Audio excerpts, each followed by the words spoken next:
What's going on, guys? Welcome back to the channel. I'm going to switch things up here a little bit today. We've kind of been neglecting our Big Block CT70. You can see there in the background.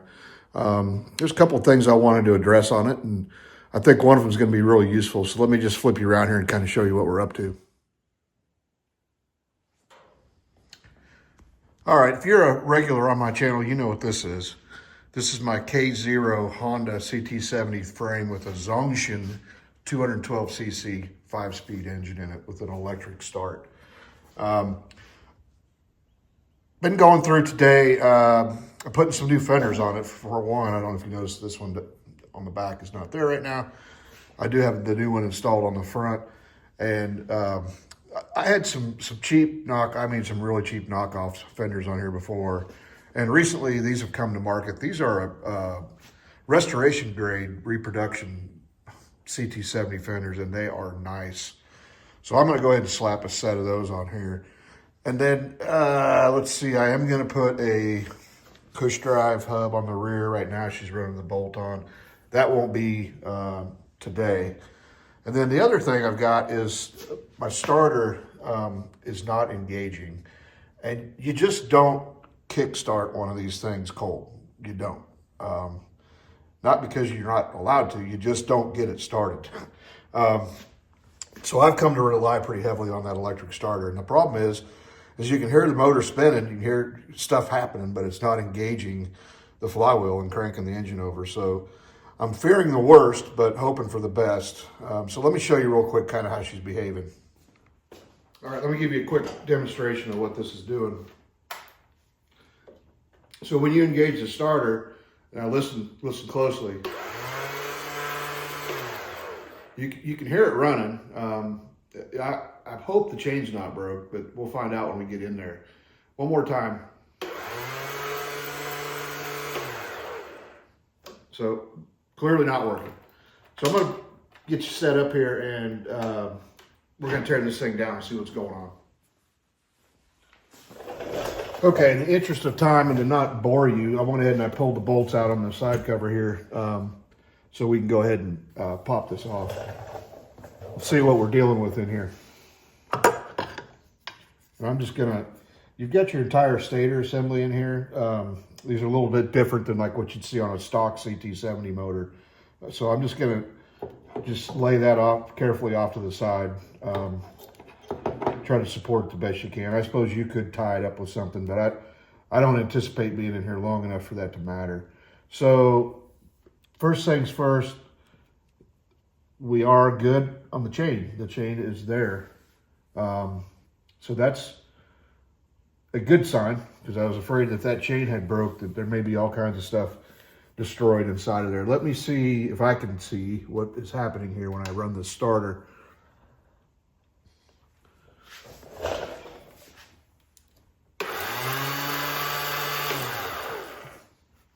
Okay, the starter is turning, the chain is turning the starter gear behind the flywheel.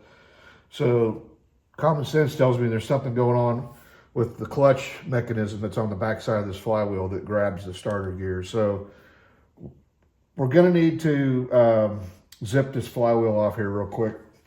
So this is a 14 millimeter nut, and of course I'm gonna use my impact to pop it off there. And you will need a special flywheel puller for this. Your standard Honda small engine puller will not work on this. So I've purchased a special puller for the Zongshen engine from T-Bolt USA. I'll put a link in the description down below. This actually screws onto the outside of this area here. You'll see when you're looking at it. And it's kind of fine threaded, so take your time. Don't cross thread it, or you just bought a flywheel, or this will be the last time you ever take it off when you put it back on. So I'm going to seat that in there, and then what you're going to do is you're going to run this down, and that will eventually pop that flywheel off. And now this is a 17 millimeter here, and I'm going to go pretty easy on that, because it looks to me like it'd be real easy to mushroom up the end of that crankshaft with this one. So I'm just going to go real easy. There we go. And she's off. So it's worth noting that there is a keyway on the crankshaft that lines up with the flywheel.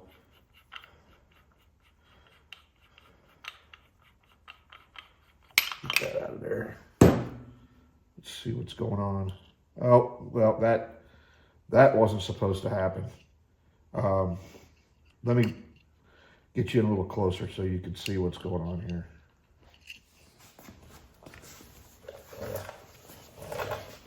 So if you look real closely inside here, you can see that there's like a roller right here, and then what looks like a plunger coming at it from this way. And there's 3 of those around here. And the little plunger piece that I'm talking about in here is spring loaded. Well, here's the problem we got, is one of our rollers has no plunger. See that? And the plunger appears to be stuck back inside this housing here, leading me to believe that the spring has failed. Yeah, because I can't even get it to pop out. Normally you can get these to pop out if you mess with them a little bit. And I'll tell you, even if I got that to pop out, I don't think I would trust it long term. The other 2 look good. So here's the problem we run into. Yeah, this is beat up. This roller is beat up pretty good. You probably can't see it in the video, but yeah, she's had a hard life. And I'll tell you, a lot of that is from the high compression of this engine when you go to start it with the electric starter, and it doesn't start first time, and it kind of kicks back, puts a ton of wear on that assembly. Because even I'm looking at the starter gear as well, and it's you can tell it's been well used. So let me regroup here on some parts, figure out what we're going to do, and we'll get this thing hopefully back together. All right, guys, been busy off camera here. Wanted to point out just one thing that, in case you don't know, a lot of these parts, such as the stuff for the starter here, is interchangeable between the 190 and the 212 Zongshen engines. So if you're looking for parts and you're into these general items, 9 times out of 10, they all cross-reference to each other.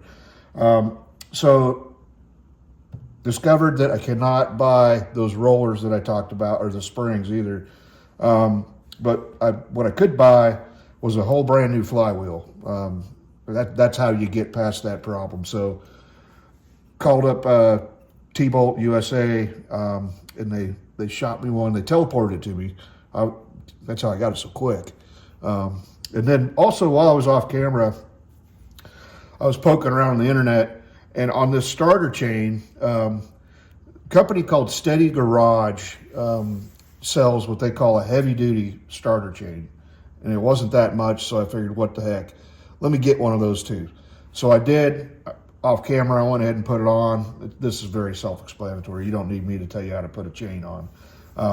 So one thing I noticed when I got this new flywheel is it came with a little packing spacer in here to keep those rollers from popping out. And these are nice, really nice and free. And I expect this to work, hopefully, right away. So I'm going to slap this back on there real quick. My key is on the bottom, so I'm going to line that up and be careful to not knock any of these rollers out while I'm putting it on. Those rollers right around here, and then when this turns, the friction grabs, and that's what turns the crankshaft. Let me put this on without knocking the camera over.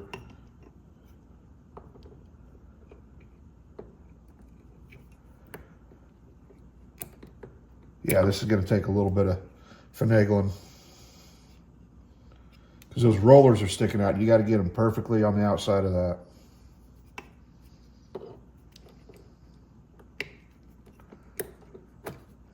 Yeah, there we go. It helps if you rotate it as you're going on, and then I need to find that. There we go. Found that keyway.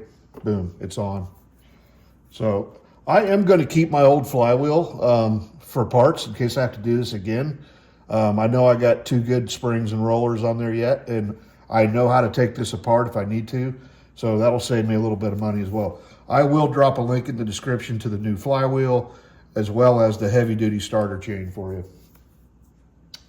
So now I'm gonna zip my 14 millimeter back on there.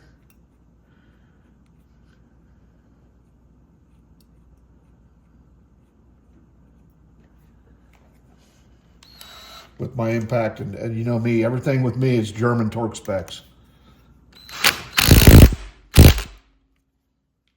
Haven't had it fail me yet. So let's go ahead and give this starter a try and see if she'll crank the engine over. Now, I'm not going to crank the crap out of it because I don't want it to start right now.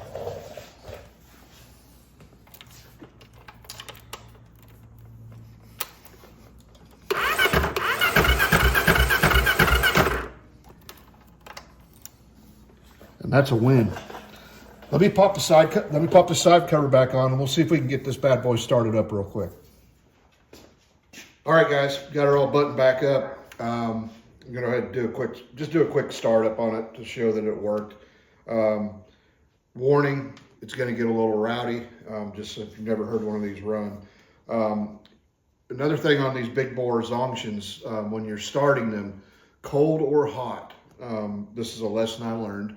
Hence the reason why I have the starter problem. Always start them with the choke on, because if it does die, it lessens that kickback a little bit on that starter mechanism. And same thing with shutting it off. I like to pop the choke on right before I shut it off, and then that kind of lessens that shutdown kickback as well. So let me get this thing fired up real quick. Let's see. Oh.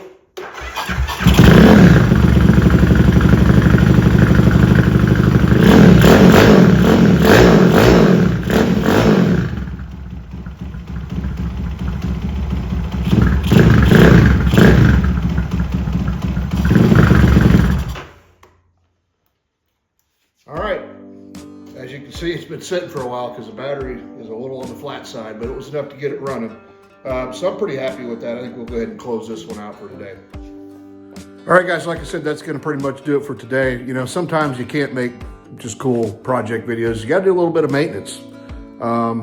So as you can see, I was lacking some maintenance on this bike, and my goal here was to hopefully pass some information along to some of you with that same Zongshen engine having that similar problem. It was frustrating me a lot, and I was really reluctant to tear it down and just see what the heck was going on. And to be honest with you, I was kind of afraid to see what I was going to find in there. In the end, it worked out. I had to throw a little bit of money at it parts-wise, but I think I learned a valuable lesson on that startup and shutdown with the choke. And I do still plan to put a cush drive rear hub on this, but I've got other videos where I've done that, so you can go check that out on that one. But other than that, if you're not subscribed, like I always say, it'll cost you $0.00. So please push that subscribe button. And as always, thanks for watching. We'll see you on the next one.